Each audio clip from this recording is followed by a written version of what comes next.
Shundan buni yomon ko'raman deganda ayoli Qur'on tilovat qildi.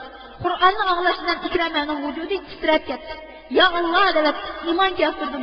Agar men bunga avvalroq yaxshi e'tiborda qaragan bo'lsam edim, buncha zolim kafir bo'lmasdim. Ikrama amonlik deb ayolining diyonati orqali iymonga keldi.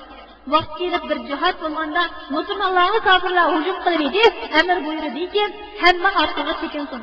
Shu chaqda Ikrama gunohini oqlaydigan davr kelgan o'xshaydi, dedi-da jihad maydonidan shahid bo'lib chiqdi. Olamni قال الله تعالى المؤمنون والمؤمنات بعضهم أولياء بعض يأمرون بالمعروف وينهون عن المنكر ويقيمون الصلاة ويؤتون الزكاة ويطيعون الله ورسوله أولئك سيرحمهم الله إن الله عزيز حكيم. الله تعالى القرآن الكريم من ذلك mümin Müslüman erler ve mümin Müslüman ayollar biri-biriga egidir. Ular yaxshi ishlarga buyuruydi, yomon ishlardan to'sidi. 5 vaqt namoz o'qiydi, zakot berib, Alloh va Allohning payg'ambariga haqiqiy bo'ysunadi. Ana shularga Alloh taolo rahim qiladi. Alloh haqiqatan g'olibdir, hikmat bilan ish qiladi. Mana bu oyatda Alloh taolo mümin Müslüman er ayollarni ularning bir-biriga egi bo'lishi, yaxshi ishlarga buyurishi, yomon ishlardan to'sishi bilan sifatlaydi. İşlemenin ayolunu en diyanetlik bolğanlığı, muslime ayol bolğanlığı için öz burçunu ada qılıp yerini saadetli kıldı. Keyin Resulullah sallallahu aleyhi ve sellem bu kişinin eslep hakkıca çok dua kıldı. Mana bu diyanetlik ayol. Niyem için diyanetlik ayolına tınlaş gerekken? Diyanetlik ayollar dünyada çok bolğan. Peygamberimiz Resulullah sallallahu aleyhi ve sellem Uhud dağıdaki günlerinin birde qattiq jang bo'ldi. Jangda Rasululloh sallallohu alayhi vasallamning muborak tanlariga o'q tegib yiqilib qoldi. Shu holatda sahobalar orasida gap bo'lib ketdi. Ba'zilar Rasululloh sallallohu alayhi vasallam shahid bo'ldi desa, ba'zilar yordar bo'ldi dedi. Ba'zi munofiqlar tashlab ketdi. Faqat Abu Bakr Siddiq, Hazrat Ali radhiyallohu anhu qatorliq sahobalar sahobalar Rasululloh sallallohu alayhi vasallamni himoya qilib turdi. Urush tugadi. Shuncha sahobalar shahid bo'ldi. Rasululloh sallallohu alayhi vasallam shundan qarasa maydonda bir odam ketdi, ayol kishi ekan. Sochlari chuvilgan, qo'lida qilichini ko'tara olmay so'rab yig'lab keldi. Homildor ekan bechora. Rasululloh sallallohu alayhi vasallam maydonda ayol kishini nima qildi? Elib kelinglar dedi.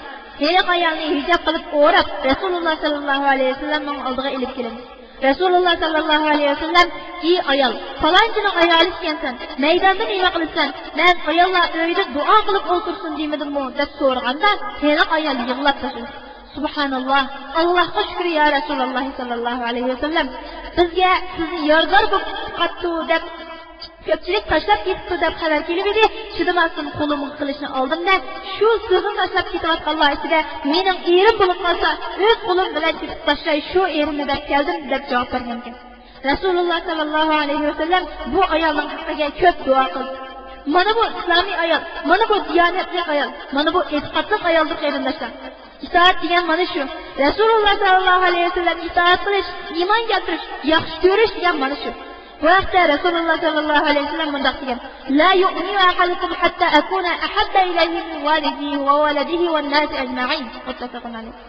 Mümin bo'lmaydi sizlarning biringlar, hattoki men shu kishiga, u kishining ota-onasidan, bolasidan va jami kishilardan do'stroq bo'lmoqchi mu'min bo'lmaydi. Yani bu bir kishi meni o'zining ota-onasidan, bolasidan va jami kishilardan bakroq yaxshi ko'rmaydi, u kishi mu'min bo'lmaydi deganlik bo'ladi. Rasululloh sallallohu alayhi vasallam nurg'un diyonatli ayollarni maqtagan. Jumladan Muaz ibn Jabal radhiyallohu anhu ayoli.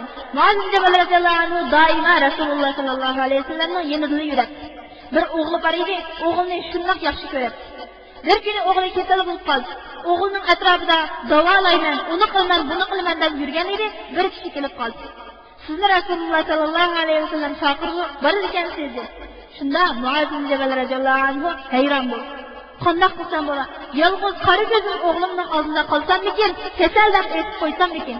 Birdan o'ziga keldi-da, "Astagfirullah, men nima deyapman? Meni kim chaqiryapti?" Allohning payg'ambari Rasululloh sallallohu alayhi vasallam chaqiryapti deb o'shirdi.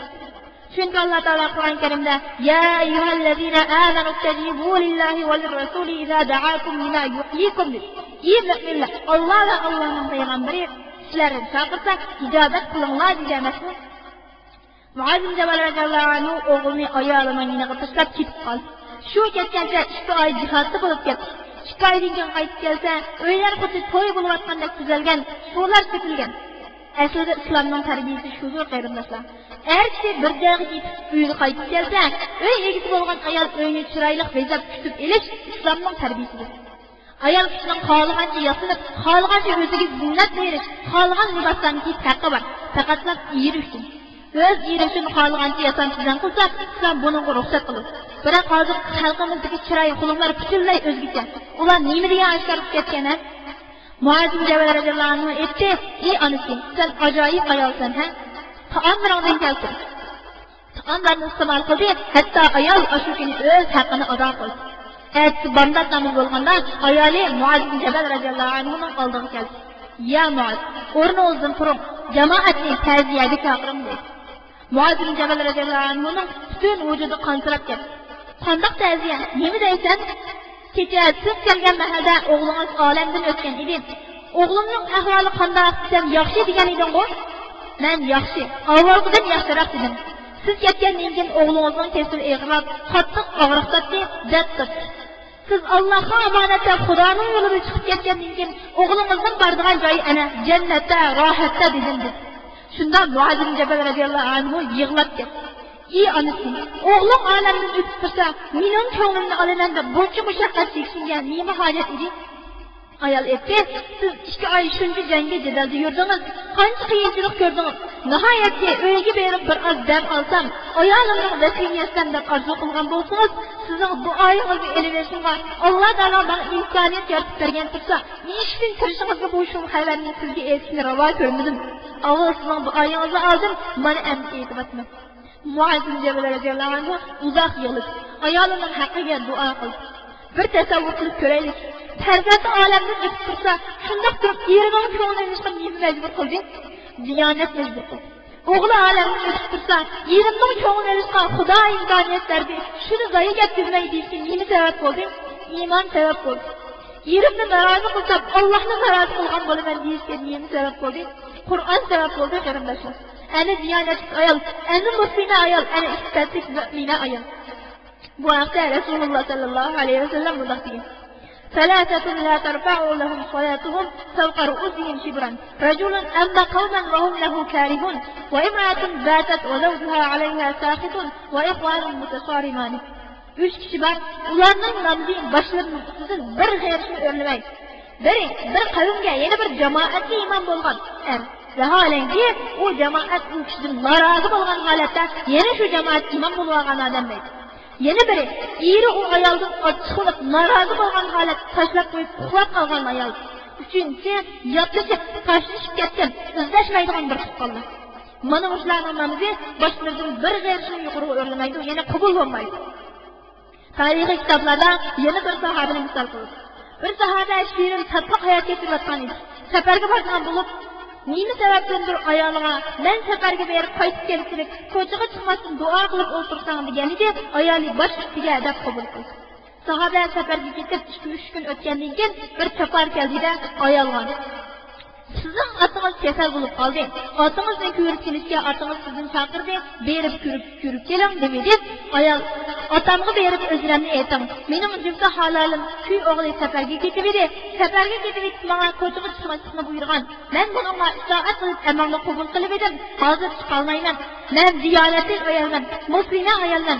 Alloh taolo Qur'on Karimda "Ar-rijalu qawwamuna 'alan-nisa" erkaklar ayollar ustiga boshliq deb qo'yg'achqa, men bu fikrni buza olmayman. Otam mendan xafa bo'lmasin. Kuy o'g'li qaytib kelganda ruxsat so'rab beraman dedi. Chapar qaytib ketib, bir necha kundan keyin yana keldi. Endi bormasam bo'lmaydi. Otingiz g'ar holatga kelib qoldi. Jon berar holatda sizning ismingizdan boshqani deya olmaydi. Kalima ham ayta olmaydi. Berib ko'rib keling. Ayol bechora yig'lab ketdi. Qandoq qilsam bo'ladi? Otamni ko'rib kelaymikin, yo erimni da'vat qilaymikin? Qandoq barman erim chiqma degan tursa, demidi. Chapar hayron bo'lib, otingiz uchun borsangiz eringiz gap qilmas dedi. Erim o gap qilmaydi. Biroq shariat nima deydi?